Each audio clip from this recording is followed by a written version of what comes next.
Bonjour, bienvenue pour la nouvelle saison des conférences sur l'industrie du futur, Baldwin Partners. Vous pouvez nous retrouver sur les réseaux sociaux, le site internet, animer la communauté, donner votre avis et on vous invite à venir aux prochaines conférences. Bonsoir et enchanté d'être avec vous ce soir. Je me présente, Philippe Châtel, responsable marketing et communication du groupe Lens. Alors, je pose la question, connaissez-vous cet homme ? Je ne pense pas, c'est la raison pour laquelle je suis là ce soir. Il s'appelle Hans Lenz, tout simplement. C'est le créateur de la société qui, le 5 novembre 1947, a racheté au groupe Mannesmann en Allemagne une petite société qui s'appelait Stahlkontor, comptoir d'acier, qui déroulait des bobines d'acier. Donc, qui dit dérouler, dit motorisation. Et ça, c'est le début d'une longue histoire, puisque ça fait maintenant plus de 70 ans. Donc, cette société, elle a été créée près de Hanovre, en Allemagne. Vous connaissez sans doute la célèbre foire de Hanovre. Et près de Hanovre, il y a un petit village qui s'appelle Hameln, ou Hamelin en français. C'est une petite cité de caractère qui est très célèbre pour un certain joueur de flûte, la légende du joueur de flûte qui enleva les rats dans la rivière du Vézère locale. Il y a toujours une petite histoire à raconter. À Nantes, c'est la Bretagne ou pas, pour certains. Et pour Lenz, c'est l'histoire du joueur de flûte. Aujourd'hui, on a bien grandi. Lenz, on est maintenant plus de 3700 personnes. Donc, vous voyez, c'est toujours une entreprise familiale. Cette personne, quand elle a créé la société, M. Hans Lenz, il avait 57 ans. Vous voyez, il n'y a pas d'âge pour commencer à entreprendre. Il avait 57 ans. C'était en fait 1947, on va dire, c'est l'année zéro de la reconstruction d'Allemagne. Donc aujourd'hui, ce sont ces petits-enfants qui sont actionnaires de la société et qui, 70 ans plus tard, mènent toujours la barque de cette société. 3700 personnes, 300 personnes en recherche et développement, et Lenz est présent dans plus de 60 pays dans le monde. Vous voyez, donc c'est ce qu'on appelle une ETI classique qu'on trouve beaucoup en Allemagne. En France, on est présent aussi. Lenz a une usine qui a été labellisée vitrine industrie du futur au salon Global Industrie 2018. Cette usine, les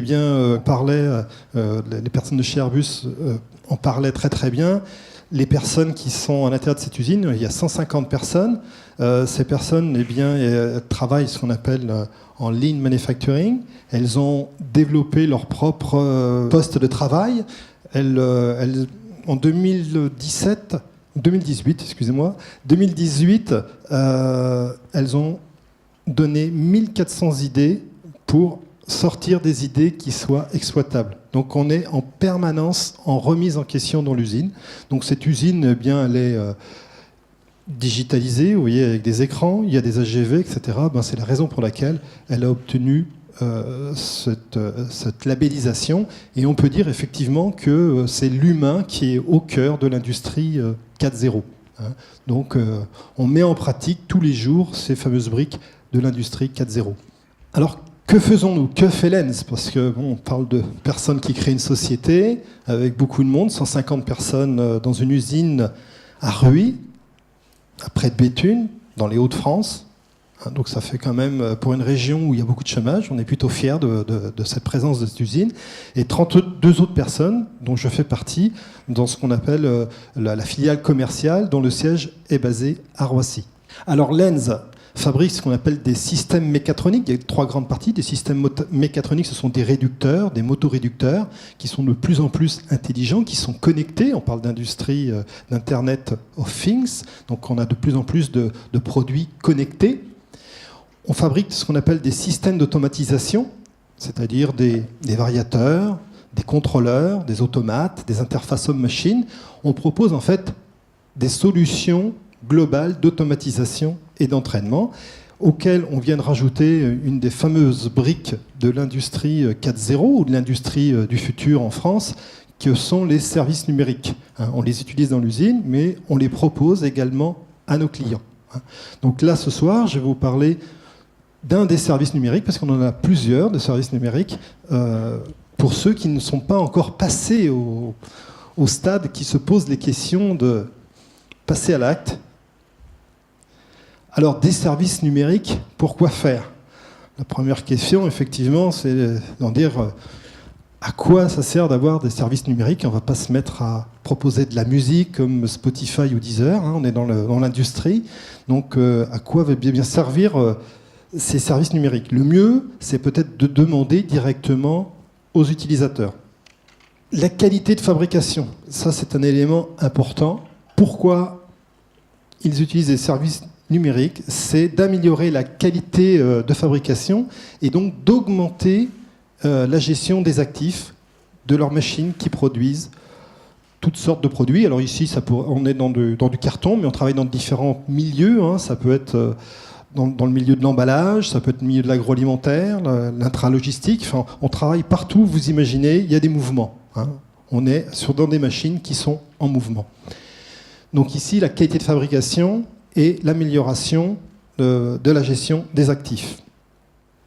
Un autre retour d'information, c'est que les gens sont équipés avec des machines, ils ont des informations en temps réel. Ils sont équipés avec des smartphones, ils ont des écrans sur les machines, ils ont des écrans dans les bureaux, et ils voient l'information en temps réel. Et ça, c'est très très important parce que ça leur permet de réagir très très rapidement. Il faut savoir qu'il y a encore beaucoup de fabrications où les produits ne sont pas tous testés, ils sont testés par prélèvement.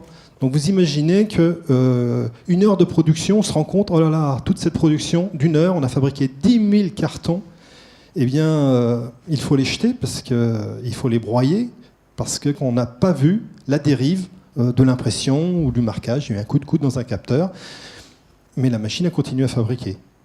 Donc ça, l'information en temps réel, ça permet d'être très réactif et de garder cette fameuse qualité constante dans la fabrication.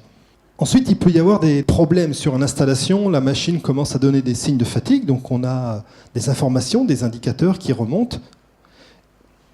Et là, on s'aperçoit qu'avant que ça tombe complètement en panne, eh bien, on peut peut-être faire intervenir soit un technicien de maintenance qui est directement dans l'usine, mais des fois, la machine peut être d'une complexité ou la personne est en vacances. Il faut trouver une solution. Et là, il y a le fabricant de machines qui peut peut-être, effectivement, se connecter à distance et résoudre le problème. Donc, vous imaginez... en termes de temps d'arrêt machine, on a minimisé les temps d'arrêt machine, on a minimisé les coûts, puisqu'on n'a pas fait déplacer une personne, et en même temps, on a accru la productivité de la fabrication. Donc c'est un élément très très important qui explique l'intérêt d'investir dans des services numériques. Et il y a des personnes qui, quand vous regardez, quand on investit, qui disent carrément, quand on investit dans un système numérique, le retour sur investissement, il est très très très rapide. Ça coûte très très peu. Il y avait ça me fait penser à une société qui était équipée de deux machines identiques. Et c'est là que l'humain revient toujours au cœur finalement. Ces machines marchaient plutôt bien, il était plutôt content, mais c'était quelqu'un qui était féru de technologie et donc qui aime bien tester tout ce qu'il y a de neuf sur le marché et qui a dit tiens, je vais équiper mes machines des services numériques Lens. Et donc ces machines ont été équipées d'écrans avec des tableaux de bord qui redonnaient les informations. Les gens avaient des smartphones, ils pouvaient mettre l'application sur leur smartphone. Je pourrais vous montrer une application, j'en ai une qui montre une application Lens qui tourne en Hollande par exemple, on peut voir ça dans le monde entier. Et la chose qui a donné des résultats très très vite, c'est le changement d'ambiance dans l'usine. Avant, les gens ils venaient travailler par reculons, mais il y avait une ambiance, on va dire, classique, normale. Et sur les machines, il n'y avait pas avant tout ce qu'on s'appelle les résultats de la fabrication de production. Il y en avait une qui fabriquait 31 000 pièces et l'autre en fabriquait 29 000 à la fin de la journée. Et là, l'équipe de la machine 2 a dit il faut qu'on trouve une solution, là, il faut qu'on batte l'autre équipe.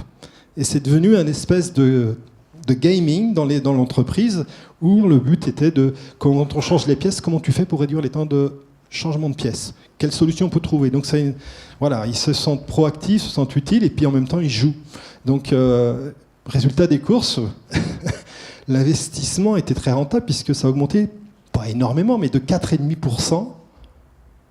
Le retour sur investissement était fait. Il n'en parlait pas d'autres services numériques, on parlait juste d'installer l'application pour voir ce que ça donne.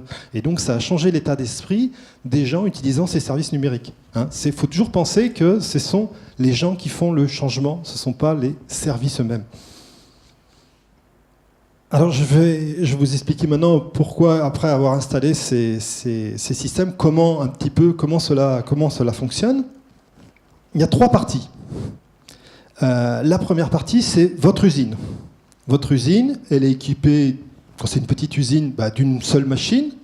Donc à ce moment-là, il y aurait un boîtier qui serait en tête de votre machine et qui serait connecté directement au cloud pour remonter les données. Ou sinon, vous avez plusieurs machines, identiques ou pas identiques, et on va mettre un boîtier plug and play, sécurisé à la conception, secure by design, qui va faire à la fois routeur, passerelle, pare-feu, qui va être avec Linux embarqué.